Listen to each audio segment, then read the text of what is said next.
Welcome to Fiction Files. This is where I talk about all things writing. Today, I'm talking about story Bibles, as I think they can be a lifesaver for stories that span several books, or have a lot of detailed world building, a big cast of characters, or intricate backstories and histories. A story Bible is a term in television writing when writers or producers are trying to pitch a show. It's a document that explains the story, the characters, setting, and the tone or genre. To me, a story Bible is essentially a document or folder of documents that contains notes about your story, the cast, settings, and everything you need to know to not create plot holes or have characters act, well, out of character. I often wonder why TV writers don't reference them more often in later seasons of shows. I'm sure we've all had that experience, especially with a long-running show, where something happens or a character says something that completely contradicts something that's been previously established. I hate to say it, but some of my favorite shows fall victim to the failings that not keeping a story Bible introduces. For example, on Friends, their birthdays are never consistent. And even in the case of Ross, he has 2 different birth dates mentioned, and even worse, in one episode, it said that he was a medical marvel, and it was believed Judy couldn't even have kids. And on another episode, it was revealed that it was no surprise they had Ross, as Jack's dog treated her diaphragm like a chew toy. So, which is it? Is he a marvel, or is it not a shock that he's here? Even on Charmed, and I'm talking like the 1990s OG version, the contradictions about what witches, warlocks, demons, whitelighters, and even darklighters can do and can't do would fill a very large book.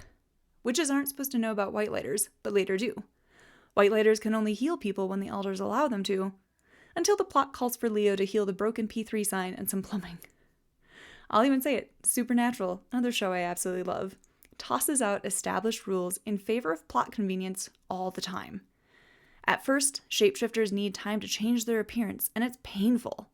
Later, they can do it almost instantaneously with no problem. I'll cut them a bit of slack as the show went on for 10 more seasons than it was initially planned for, but it's still an offender when it comes to story or character contradictions. It happens to even great writers, but there are steps to mitigate these problems and plot holes that could annoy your readers. And that's where story Bibles come into play. So, what belongs in your story Bible? So, for starters, you should have a log line. This is the elevator pitch. If you were asked to summarize your story in a few sentences and get people interested in reading it, what would you say?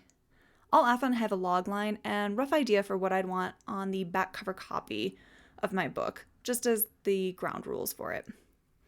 After the log line or back cover copy, I include a high-level outline or synopsis of each book in the series and how they build on each other. I share who the major players are in each book, main character arcs, and any themes I'm trying to weave into the story. I also include background information on how we got to this point in time. Is there anything that I need to know about these characters' pasts that brought them together? Have they ever interacted before? These are things I want to think about ahead of time to not include a plot hole in later books or later scenes. Next, I create character profiles. I include their full names, birthdays, occupation, a physical description, a description of core personality traits and quirks, a summary of their life up to the point of the story, and any information about their relationships with other characters that might prove important. After that, I write out all the settings that will be used.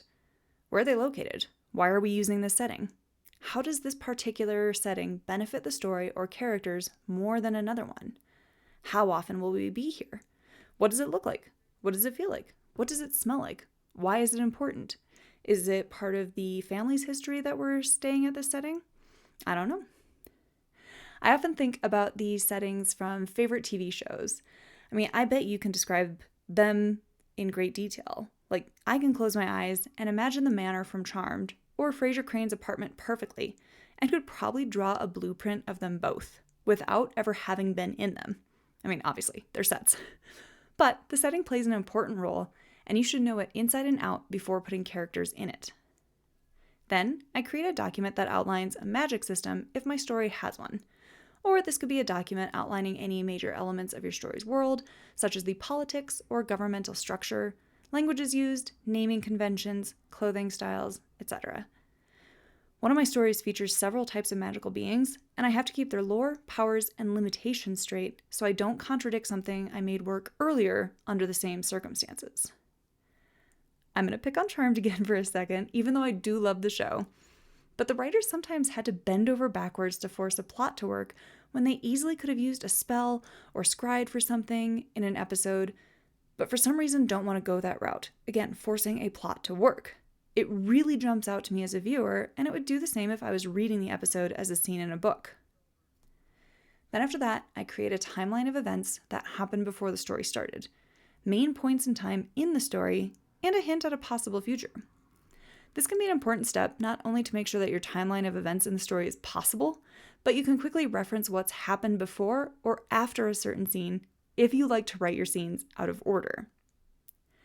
Finally, I write up some notes about the story's tone, genre, or works it would be comparable to. This can help you stay in the same lane as you write the story and save you time later when you're ready to pitch your story. So, do you create story Bibles when writing a new novel or series? Tell me if you include anything I didn't cover in this video by leaving a comment below. Otherwise, thanks for watching Fiction Files.